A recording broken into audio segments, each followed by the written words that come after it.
నమస్తే, నేను జీవి సత్యనారాయణ.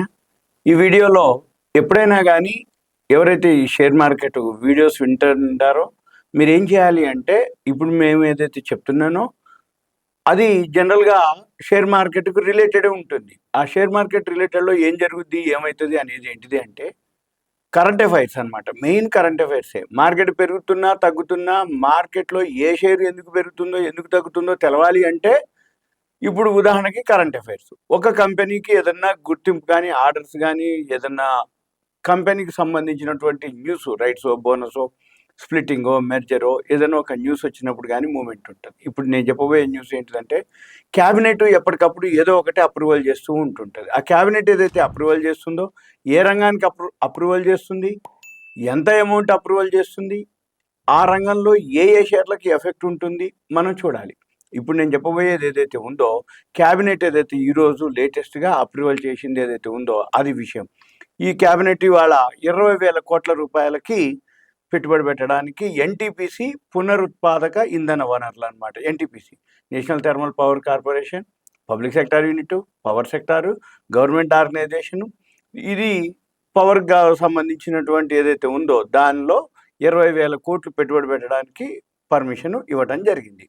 అయితే ఇదేదైతే ఉందో ఎన్టీపీసీ ద్వారా 20,000 కోట్లు మరియు ఎన్ఎల్సి, అది కూడా పబ్లిక్ సెక్టార్ యూనిట్, నవరత్నాల్లో ఒక రత్నం, ఇది 7,000 కోట్లు పెట్టుబడి పెట్టడానికి మంత్రివర్గం ఆమోదించడం జరిగింది. ఎప్పుడైతే ఇటువంటి న్యూస్ వస్తుందో ఆటోమేటిక్గా ఆ షేర్లో మూమెంట్ వస్తుంటుంది. మనం ఏం చూడాలిగా, ఈ మధ్యనే ఎన్ఎల్సి గురించి మనం ఒక వీడియో చేయడం జరిగింది. 1,25,000 కోట్లు రాబోయే రోజుల్లో ఆ కంపెనీ పెట్టుబడి పెట్టే అవకాశాలు ఉన్నాయని చెప్పేసి సెంట్రల్ గవర్నమెంట్ అనౌన్స్ చేయడం. ఈ మధ్య కాలంలో మీరు వింటుండండి, చూస్తుండండి. సెంట్రల్ గవర్నమెంట్ నుంచి పబ్లిక్ సెక్టార్ ఎంటర్ప్రైజెస్ అంటారు, పబ్లిక్ సెక్టార్ యూనిట్స్ అంటారు.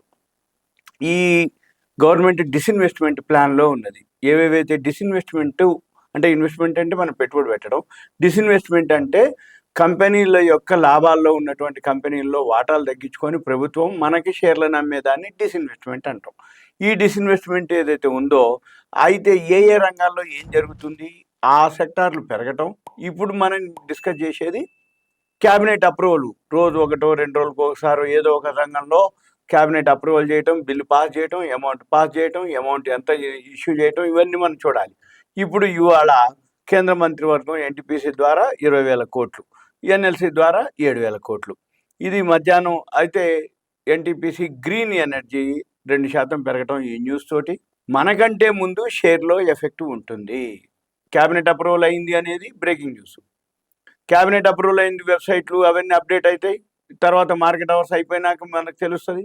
రేపొద్దున పేపర్లో చూస్తారు, లేదు తర్వాతనే న్యూస్ తెలుస్తుంది. కానీ షేర్లో మాత్రం ముందే మూమెంట్ ఉంటుంది. మనం ఏం చూడాలిగా, షేర్లో ప్రైస్లో మూమెంట్ వచ్చినప్పుడే ఆ షేర్లో ఎందుకు మూమెంట్ వస్తుంది అనేదే బ్రేకింగ్ న్యూస్. అవి చూడాలి. అది గుడ్ న్యూస్ అయిందా ఆటోమేటిక్గా ఆ షేర్ ప్రైస్ పెరగడం జరుగుతుంది. అదే బ్యాడ్ న్యూస్ అయింది అనుకోండి, మనం ఏం చెప్పకుండా అది పడే ఉంటుంది, తర్వాతనే మనకు తెలుస్తుంది ఏది ఆ బ్యాడ్ న్యూస్ తోటి ఆ షేర్ పడిపోయింది అనేది.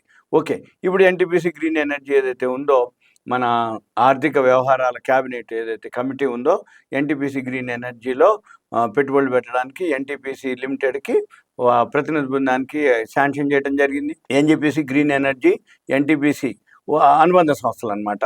వాటికి ఏదైతే ఉందో 7,500 కోట్లకు మించి పరిమితి ఇవ్వటం జరిగింది. 20,000 కోట్ల వరకు పెట్టుబడి పెట్టడం. దీని ద్వారా 2032 నాటికి 60 GW పునరుత్పాదక ఇంధన సామర్థ్యాన్ని సాధించడానికి, పునరుత్పాదక ఇంధన ఆర్ఈ అనమాట, సామర్థ్యం అదనంగా ఉంటుందని ప్రభుత్వం ఒక ప్రకటనలో తెలపడం జరిగింది. ఎన్టీపీసీ, ఎన్జీఈఎల్ 2 గ్రూప్ కంపెనీలు. వాటిల్లో ఏదైతే ప్రతినిధి బృందం ఉందో దేశంలో పునరుత్పాదక ప్రాజెక్టుల వేగవంతమైనటువంటి అభివృద్ధిని సులభతరం చేస్తుంది. ఈ చర్య విద్యుత్ మౌలిక సదుపాయాలను బలోపేతం చేయడం మరియు దేశవ్యాప్తంగా నమ్మకమైన 24 గంటల విద్యుత్ సదుపాయాన్ని అందించడం, పెట్టుబడులు నిర్ధారించడంలో కీలక పాత్ర పోషిస్తుందని ప్రభుత్వం అనౌన్స్ చేయడం జరిగింది.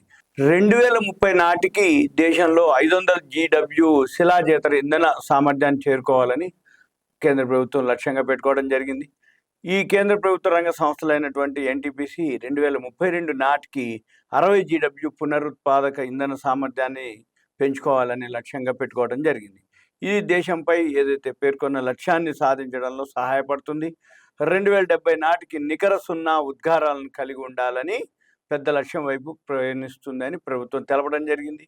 కేంద్రీయ మరియు ఆగర్భనం వృద్ధి ద్వారా పునరుత్పాదక ఇంధన సామర్థ్యాన్ని జోడించడానికి ఎన్టీపీసీ గ్రూప్ యొక్క ఫ్లాగ్ బేరియర్ లిస్టెడ్ అనుబంధ సంస్థ ఎన్జీఈఎల్ సేంద్రియ వృద్ధిని ప్రధానంగా ఎన్జీఈఎల్ యొక్క పూర్తిగా యాజమాన్యంలోకి ఎన్ఆర్ఈఎల్ ద్వారా ప్రతిపాదింపబడింది. ఆర్ఈ ప్రాజెక్టు అభివృద్ధి కోసం ఎన్జీఈఎల్ వివిధ రాష్ట్ర ప్రభుత్వాలు మరియు సిపిఎస్సిలు సెంట్రల్ పబ్లిక్ సెక్టార్ యూనిట్స్తో క్యూరేటెడ్ భాగస్వామ్యాలను కూడా ఏర్పాటు చేసింది. ఎన్జీఈఎల్ 6 జీడబ్ల్యూ ఆపరేషన్ సామర్థ్యం, 17 జీడబ్ల్యూ కాంటాక్ట్ అవార్డు సామర్థ్యం మరియు 9 జీడబ్ల్యూ పైప్ లైన్తో సహా 32 జీడబ్ల్యూ ఆర్ఈ సామర్థ్యం యొక్క పోర్ట్ఫోలియోను కలిగి ఉంది.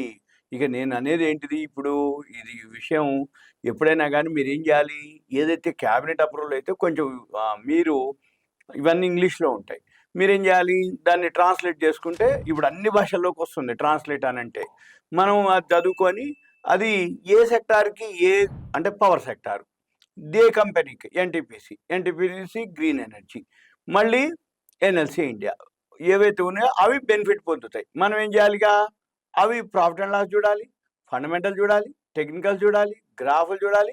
ఈ న్యూస్ తోటి ఆ షేర్లో మూవ్మెంట్ రాగానే ఎంటర్ అవ్వాలి. ఇదంతా మీకు awareness, education, information, knowledge purpose మాత్రమే. ఇంకా మీకు ఇటువంటి ఏవైతే కావాలి అని అనుకుంటే ఇటువంటి అంటే కరెంట్ అఫైర్స్ ఎలా చూడాలి, ఎక్కడ చూడాలి, క్యాబినెట్ అప్రూవల్ అవుతుంది, ఏ సెక్టార్కి అప్రూవల్ అవుతుంది అని తెలవాలి అంటే మాత్రం దయచేసి కాల్ చేయవద్దు. మీ పేరు, ఏరియా, వాట్సాప్ మెసేజ్ పెడితే మనము మళ్ళీ డిస్కస్ చేసి ఇవన్నీ ఎలా చూడాలి, ఎక్కడ చూడాలి అనేది మీకు ఎక్స్ప్లెయిన్ చేయడానికి వీలవుతుంది. Thank you. సెలవు.